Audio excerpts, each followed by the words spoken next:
Hello everyone, it is Jayden and welcome to The Alpha, the show where we talk about the hottest topics in pop culture and sports. If you enjoyed this video, be sure to hit that like button on the video, and if you enjoy my commentary and myself truly as always, be sure to tap that subscribe button and to hit that notification bell to get notified when all my videos go live. I love you guys so much. Peace, love, and positivity always, y'all. See ya. Joe Milton and the guys on offense were pretty much lackluster in the first half and came out the second half pretty presentable. Second week, last week against the Baltimore Ravens, absolute dud. A lot of that has to do with the Ravens being the preseason all-star MVPs every single season. They just absolutely demoralized the Washington Commanders over just this past weekend. Like, I think the score was like 3-40, maybe 3-31. Just absolute massacre, just like they did with the Dallas Cowboys the week before last week. And then we had this game, and I was, Jayden Blue got activated at the running back spot. I was interested to look at him. And of course, all of the starters were pretty much inactive because we're at the final weeks of the season, and we already know or are getting a gist of who is going to make the roster. So there were a couple of key players that I was looking forward to and interested into watching going into this game. And can I say, with a big grin, so to speak, on my face, the Dallas Cowboys actually looked pretty darn good Friday night against the Atlanta Falcons. Granted, it's the Atlanta Falcons, but we got to give credit where credit is due. They showed up and they showed out, and they were ready to play in all phases of the game. Now let's get to the box score here. What a couple of little interesting stats. Mr. Joe Milton, a guy who has really struggled so far in the preseason to really get his stamp on everything, hasn't had a lot of reps, been in college for 6 years, really didn't get a lot of active reps until maybe his last year in Tennessee. He was drafted last year by the New England Patriots in the 6th round or 7th round, and he was the backup. Drake May was the guy, obviously. So you didn't want that type of competition in the quarterback room. Dallas goes and trades him, and so he's trying to find his footing in this league. And he really had a relatively good game, and he pretty much took components of what he done good in the first game and like built upon it in this game. He did nothing well, particularly.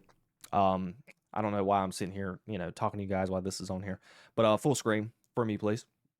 He didn't particularly do anything well in the second game, so he was able to build on these things in going into this last game of the preseason, which is something that Brian Schottenheimer and the crew wanted to see, given that you're not starting Will Grier and Brian Schottenheimer and everybody in the media. And he said that to everybody in the media, that we already know what we have in Will Grier. Let's look at this young guy who we can, we're not going to sit here and just make these really stupid suggestions thinking that he is going to take Dak Prescott's spot. But let's just see if we, just see if he can be more consistent at a position. And he was that. Statistically, he was only 10 for 18, 132 yards, averaged 7 yards a pass, 1 touchdown, and he had a quarterback rating of 97. That is pretty good. Moving on to the running back spot, it was primarily dominant by my guy who I want to get the running back one role, Mr. Jayden Blue and Deuce Vaughn. Deuce Vaughn had 10 carries for 42 yards, averaged 4.2 yards per carry, had a 12-yard run at one point. Mr. Jayden Blue, he was 9 for 25, 2.8 yards, but 1 touchdown. To put further context into this, Jayden Blue, his stat line does not just very stick out like Deuce Vaughn, but Deuce Vaughn had a lot more holes than Jayden Blue did. Jayden Blue had to literally fight for pretty much every yard that he had, especially during his first couple of runs. The defensive line was pretty much already in the backfield by the time he got the ball, so he had nowhere to run. So Jayden Blue had a pretty strong showing, even though the stats do not provide that. Mr. Ryan Flournoy, he was 4 receptions for 45 yards. I do not know how to say this fella's name. Forgive me if I botch this, but Mr. Fairweather, who is a very, very, very exciting tight end.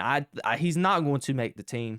But specifically in the first game, I didn't see him get much action in the second game. And even in this last game, he moves very well for his size, and he was a very exciting player to watch play the tight end position. He's going to get on a roster somewhere. He's very, very good. Mr. Jalen Brooks, somebody who might not make the team because I prefer Mr. Ryan Flournoy for many, many reasons. He was 2 for 35. Trayshawn Holden, Another guy who I would love to make the roster, even though he is not going to make it.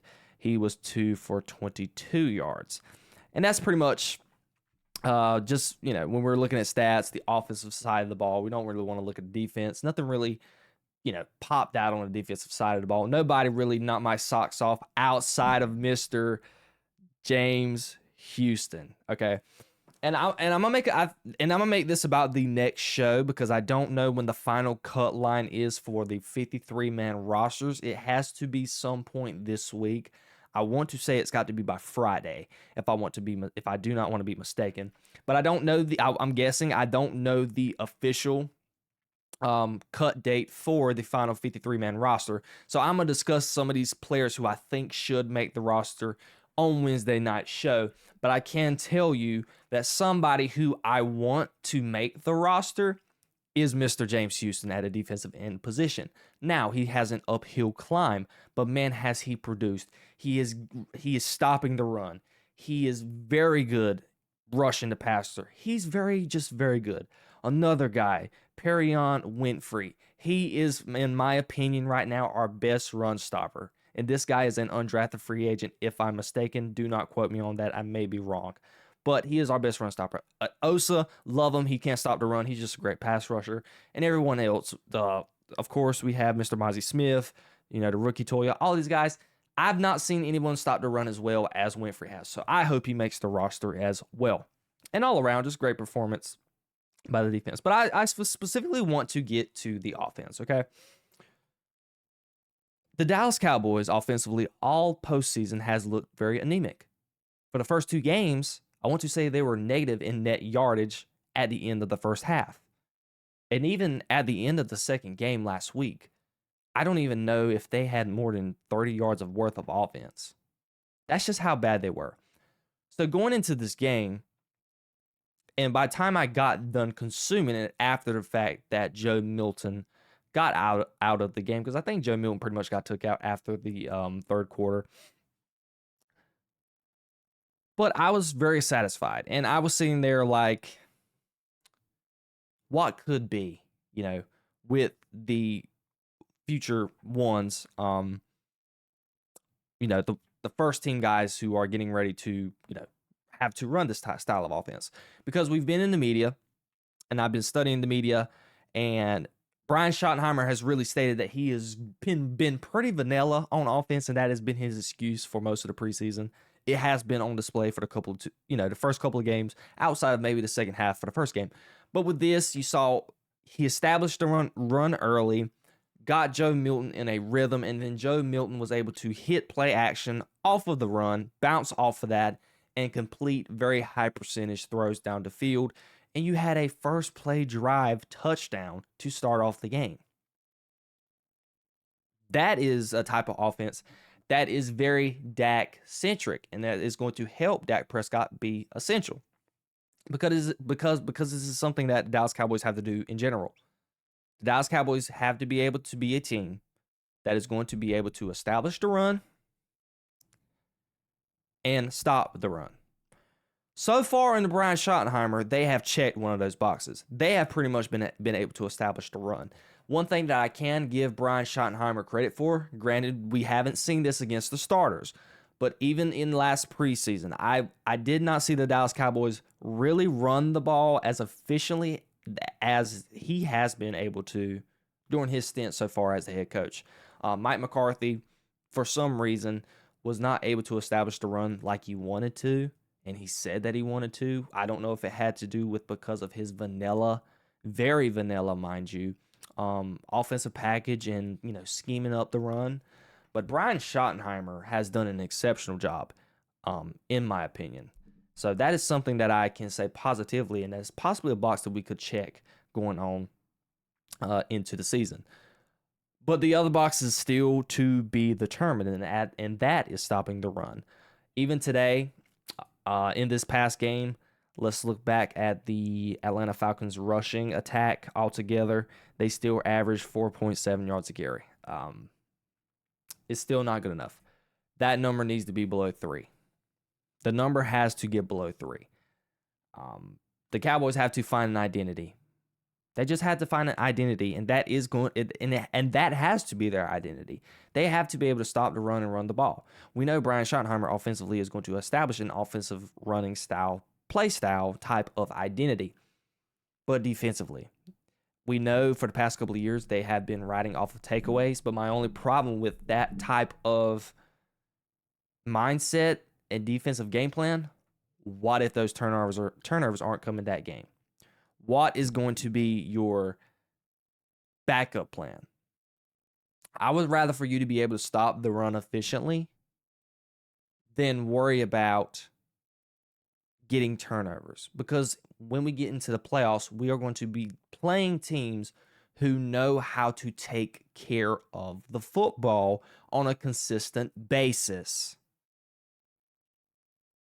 Vice versa, the Dallas Cowboys never do that in the postseason. So I would rather be able to establish that identity to get stops, to stop the run, so we can get better chances to make stops and get the ball on our side of the field and try and score. That is pretty much the recipe for success for the Dallas Cowboys. So offensively, we have been able to check that box. It's a great way to end off the preseason. To have pretty lackluster games in the first 2 weeks, and then to come out on your home field in the final week of the preseason, going into a big game, a really, really big game for Brian Schottenheimer, for the Dallas Cowboys as a whole. Week 1 test against your division rival, defending Super Bowl champions, Philadelphia Eagles, on their banner night. You're going into Philly. You're just trying to play a good game. You're just trying to walk out of there with a head held high, saying you competed the best you could compete and you put up a good fight. Even winning the game is possible. We don't want a situation going up against Philly to where it's 30-10 and you got absolutely demoralized all night. Because we know one thing with the Philadelphia Eagles. They are going to be able to run the ball super efficiently with Mr. Saquon Barkley, Mr. 2,000 scrimmage yards himself. That is what we're up against. And you know they are going to try and run that rock. Historically, Dak Prescott is a guy who has been very successful in the NFC East. And this is one of the rare times, I believe, in the past, 4 years ago? Not 4 years ago. Maybe like 2 seasons since we've had a Dak Prescott, Jalen Hurts, duel in 2 years. And that was before, the last time we got is when, the Eagles... Did the Eagles go to the Super Bowl that year? Maybe. It was the year we had T.Y. Hilton come, as wide receiver as the backup. I don't know for sure. I cannot remember for sure. But that, it was at a time the last time we got that duel. I remember because it was one of the final games of the season going into the postseason. Dallas Cowboys were a very high seed that year. And I think that's the year that we lost to the 49ers again. But, yeah. So that is we got going up against going into this game. So having this type of performance gives that positive momentum going into the first game of the season, and having the guys prepped and ready to go to be ready to have a dogfight come next Thursday. And lastly, like I said, I'm eager to see how the offense works under Dak. How are you going to be able to complement all these players with CD and Pickens now at the wide receiver position? You got a very good wide receiver tandem. Even with that, and the very good running back room that you have at your disposal with Javonte Williams, Miles Sanders, and Phil Maffa. Although Phil Maffa is going to start the season on IR, so Miles Sanders is inevitably going to get that spot. But I think when Phil Maffa comes back, and me personally, this is talking about me personally, I think the Cowboys running back tandem should really be Jayden Blue number 1, Phil Maffa number 2, and then Javonte Williams, subbing in for Jayden Blue would need to be, because we need our own version of Thunder and Lightning, Sonic and Knuckles that the Detroit Lions have up in Detroit. And Jayden Blue and Phil Maffa is that answer because they're young and they can play some football. Phil Maffa, one of his last runs, I saw him run over and carry 3 people on the way towards the end zone. Jayden Blue, did you see that touchdown that he had? The stability to get knocked down and be able to pivot up like he did. Absolutely just phenomenal stability at the running back position at his size with his speed, the way he cut through the blocks. So much potential at the running back position. So I'm eager to see that. And with the offensive line, who has a lot of promise, a lot of young guys, we're younger now. Zach Martin, I love him to death. He got beat a lot last year. You can tell he was getting old, and he just didn't have that step like he once had. He's retired, so we got our new young buck in there in Tyler Booker, who is a mauler in the run game. Cooper Beebe, Tyler Smith, all-pro, Pro Bowler.